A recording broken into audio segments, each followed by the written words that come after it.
Climatisation, porte ouverte, ça n'est plus acceptable. La ministre de la Transition écologique veut mettre la pression aux commerçants. Oui, Sébastien, un décret va être publié pour interdire cette pratique et des sanctions pourront tomber. La mesure s'inscrit dans le cadre du plan de sobriété énergétique annoncé par Emmanuel Macron.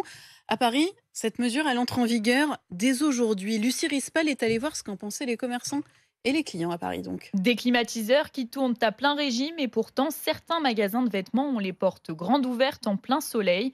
Une aberration pour Claudia. Je suis déjà passée devant des magasins, j'ai senti le frais dans les jambes. Bon, c'est vrai que c'est rafraîchissant, c'est un peu agréable, mais c'est comme si on voulait climatiser la rue, donc c'est un peu exagéré. Les boutiques climatisées devront désormais garder les portes fermées sous peine d'une amende. Cette Parisienne applaudit. Tant qu'on leur met pas une amende, ils le font pas, ils s'en fichent. Benjamin, le directeur de ce magasin, respectera la mesure malgré une appréhension. Par expérience, quand on ferme une porte, on a à peu près 50%, en tout cas dans notre enseigne, 50% de perte de trafic.